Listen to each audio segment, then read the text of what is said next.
Well, hello. Welcome to my shop. I'm Earl. This is Earl's Small Segment Shop. Today, I'm going to do something I've been wanting to do for, a long time now. I'm going to make a new sled. Now, I'm going to make a sled just for cutting segments. I've got a good sled I've been using and I like it, but I've been thinking about making another one. And what I want to do is make one that's highly accurate, extremely accurate. And to do that, I am going to make a protractor on it. It's 21 inches in radius. Let me explain that a minute. This is what comes with a table saw, and this is a protractor here. And its radius is about 3.5 inches, which makes it almost impossible to even get half a degree adjustment on it. It's really rough. It's hard to use. Anything, 45, 30, 15, yeah. But there's no accuracy on something like that. Now, they make aftermarket ones that are more accurate, but I want something that's extremely accurate. So I'm going to make it with a 21-inch radius from a pivot point out. So I went to Block.com and downloaded a protractor that's 42 inches wide, that's on both sides at the pivot point, and 21 inches high, which gives me a 21-inch radius. And I printed it out at 100%. And then I took some plastic, just all regular grocery store plastic stuff, and put it in, glued it down. Printed out 4 pieces and glued them down with CA glue. The reason I put them on plastic, give them a little bit of protection. So I'm only going to use one of them. I'll figure out which one's the best.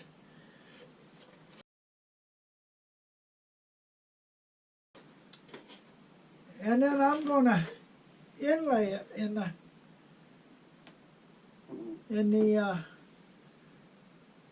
sled. So, first thing I'm going to do is to work on the bottom of the sled. Now, the bottom of the sled, you need 2 things.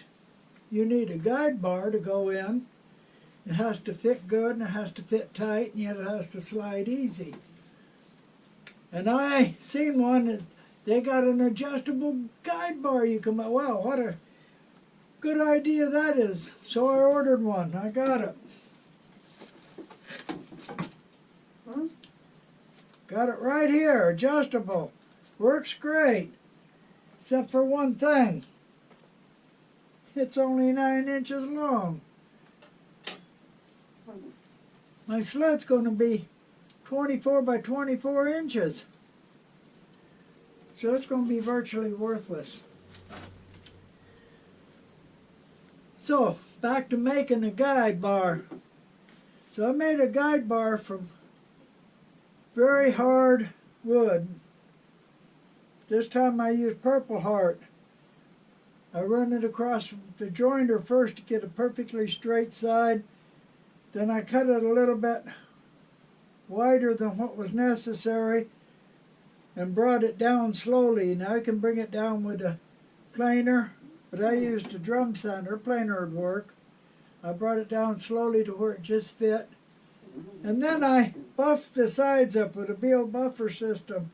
Just the sides, not the top and bottom. And I'm going to put this on the sled. I'm going to glue it and screw it.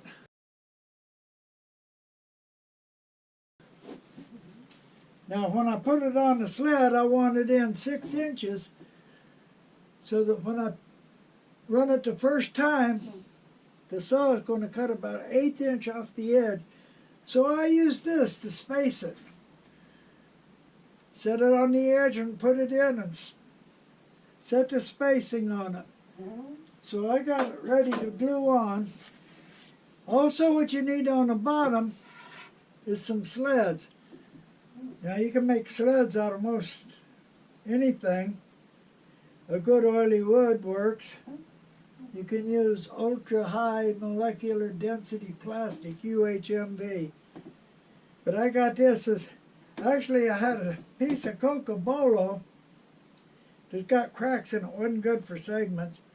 So I cut a couple of thin pieces off and I polished them up and buffed them and waxed them. And I'm going to use this for sleds. Now this ain't long enough to go across the whole thing, so I'm going to split it in two. And I'm going to use, I got two of them, one for each side. I'm going to split them in half and I'm going to put them on there. They don't have to be in the exact position. I got them just about where they're going to go. They're going to go in. One's going to go in 3.5 inches from the edge from the saw blade, and the other one's going to go in 14 inches. So I know where they're going to go. I'm just going to glue these on. So I'm going to go ahead, put the guide on. I'm going to glue these on. And after I do that, I'm going to trim off the edge with a saw so I get a zero clearance fit on the side. Okay. The guide is on. The glue is dried enough. The skids are on. Slides, skids, skis, whatever you want to call them. Something to keep it from dragging on the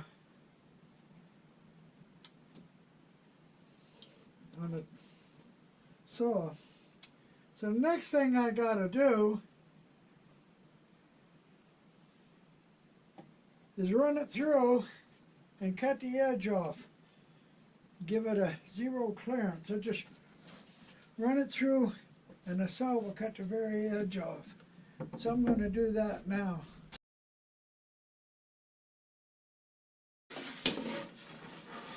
The bottom of the sled's finished.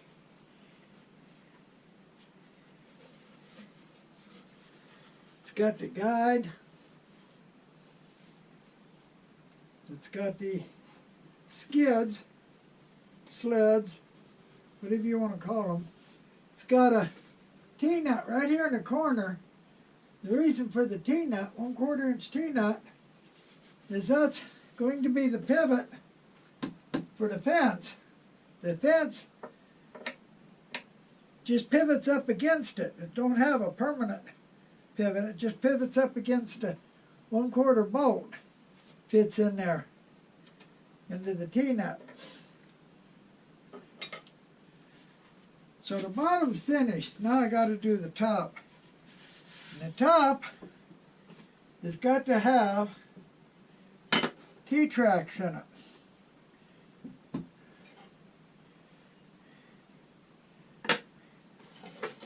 Actually like this. These are repurposed T-tracks here. This is a new piece. T-tracks about like that. And then I got a bolt that slides in them so the fence can be positioned anywhere. This is the fence. It's got 2 slots cut in it so I can use the T-tracks and position it anywhere I want. And then again, that's why the rod there is for the pivot. So I'm going to have to route slots to put these T-tracks in. They got to be the right distance from the edge. They got to be the right length. And they got to be the right distance from this edge.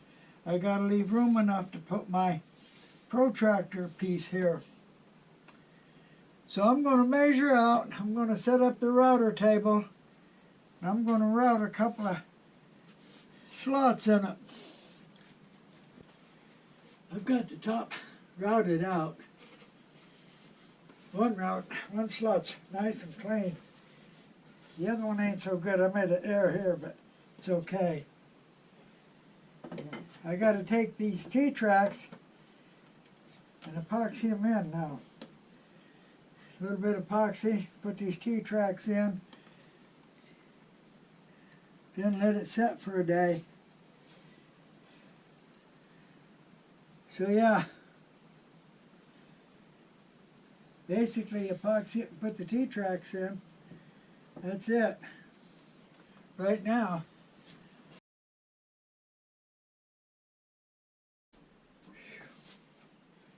well, I put some paint on it.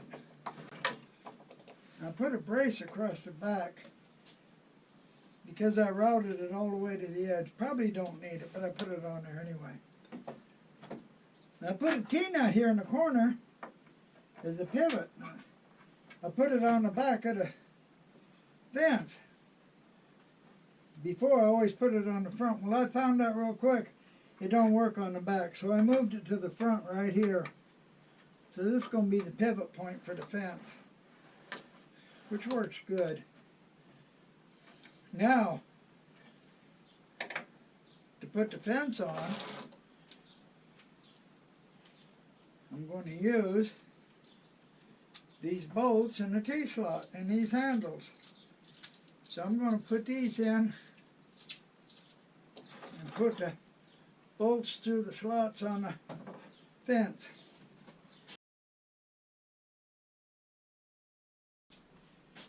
Now I can position the fence anywhere I want it. And of course I got the pivot point right here with the T-nut on the bottom. So I can pivot it. Now the problem, where do I put my protractor strip to get it to read right? Theoretically, if it's actually downloaded with a 21-inch from the pivot, and the printer actually printed it at 100%, it would just be 21 inches from the center of the pivot. But I don't trust that. So I figured out an easy way to position it. The first thing I'm going to do is set the fence to 0 on this, be 90 degrees from the blade. Now I run the edge through and cut the edge off. So if I put the fence up against it, it will be, I can measure against the fence, against the table saw fence to this fence and get exactly 90 degrees, which I'm going to do. I got my fence set to exactly 90 degrees, I think. So how do I verify it? I do a 5-sided cut. Take a 4-sided board, label the sides A, B, C, and D, going around when I'm looking at it counterclockwise. Then I cut, make a clean cut on side A, just to clean it up. Put side A against the fence, make a clean cut on B. Put B against the fence, make a clean cut on C. C and cut D. Then put D on the fence and cut a strip off A, just a thin strip, and measure the bottom and the top. If they're the same, then it's exactly 90. If they're not the same, then the angle's got to be adjusted a little bit. But it's the air is multiplied by 4 times, so you don't have to adjust it too much depending on the air. So I'm going to go ahead and make a 5-side cut on this.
off a thin strip.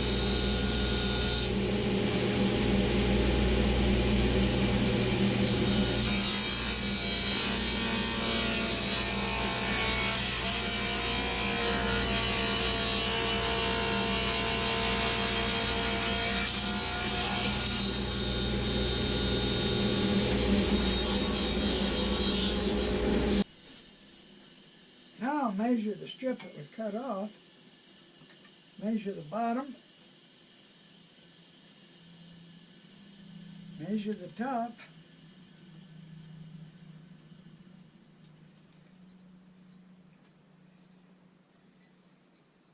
so the top is just a little bit wider than the bottom. So I'm going to correct the fence and then we're going to make another cut and check it again.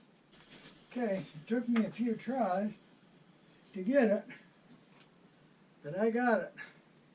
So now I know this is exactly 90 degrees from a blade, or for my purpose, I got 0 at the bottom and 90 at the top. Of course, you can download it the other way, 90 at the bottom and 0 at the top, that's up to you. But for segments, I need 0 at the bottom. So what I'm going to do is scratch a line right where the 0 is. Right exactly where the 0 is. Scratch me a line. A good line.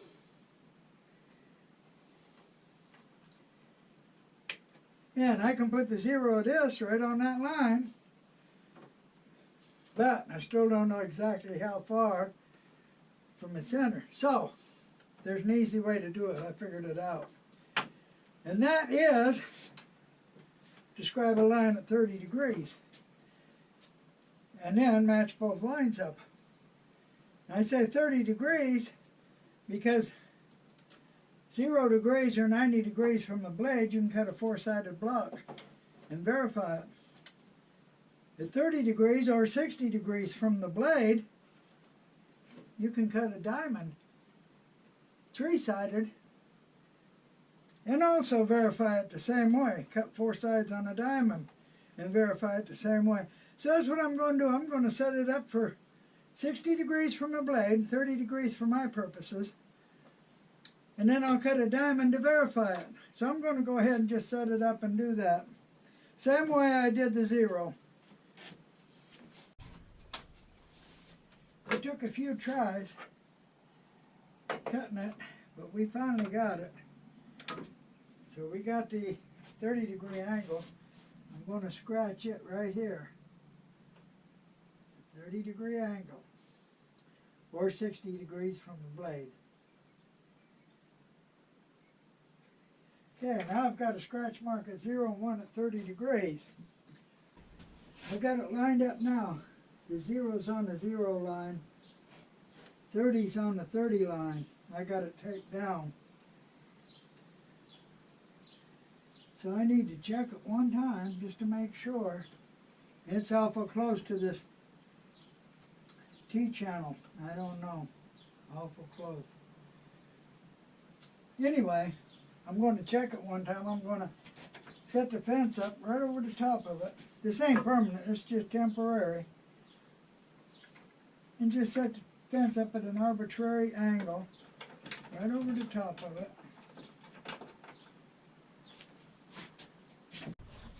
Okay, I just arbitrarily set this at 18 degrees. Put the angle on it, digital angle on it. Reads 72 degrees, which is correct. 18 and 72 is 90. So, this works, but now I got to inlay it in so the fence don't ride on top of it and scratch it all up.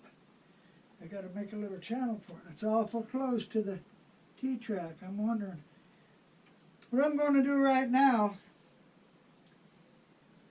I'm going to drill a really tiny hole here and here to fit a pin in so I can pin it back the same place later. In fact, I'll probably use 1/16 inch drill bits and just use 1/16 inch drills to locate it. I think I got some spare 1/16 inch drills. Not in this one, I don't.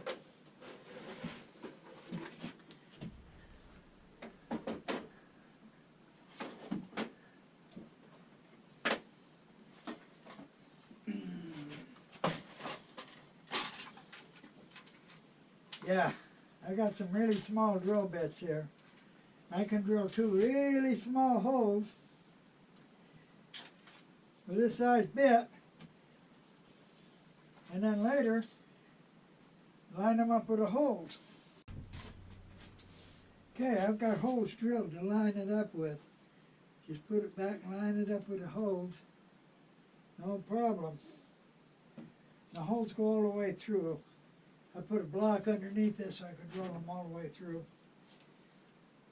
But now the hard part, I need to route a channel there so this will sit down in just below the surface so the fence won't ride on it and get it all scratched up.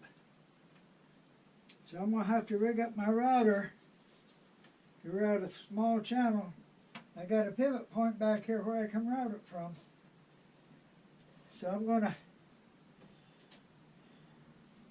put a mount on a router, put a arm on it so I can route that out real shallow.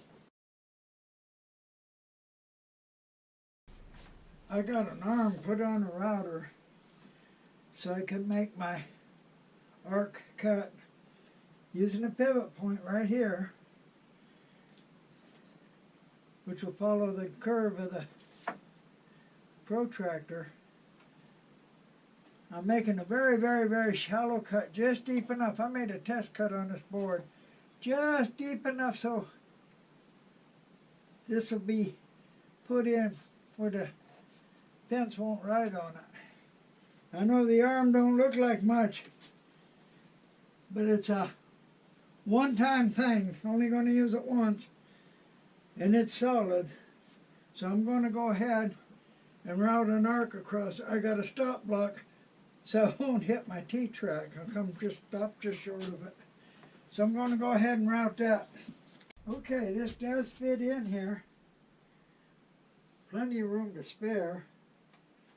It'll be just enough to keep it below the surface where the fence won't ride on it. What I want to do now is I want to paint that in there. I don't want to leave raw wood. This is all painted, so I want to put paint in here. So I'm going to tape it off. I'm going to paint it white in there.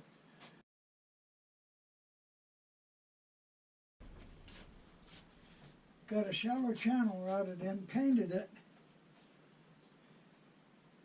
Time to put the strip in. I got 2 1/16 inch drill bits to fit these pilot holes.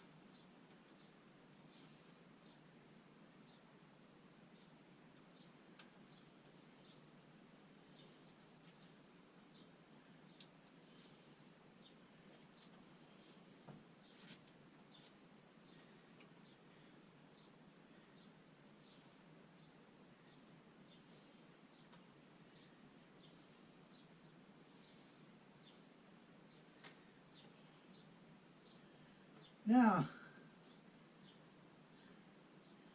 I could epoxy it in,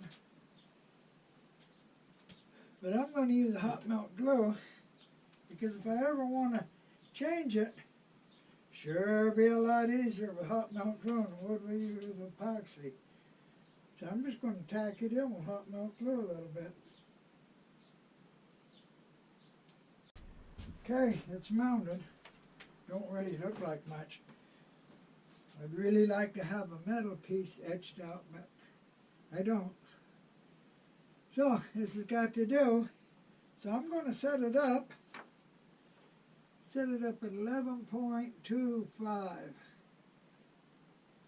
Right there, 11.25. Got it up against the pivot point on one side. Got it right at just a little bit more. Right at 11.25.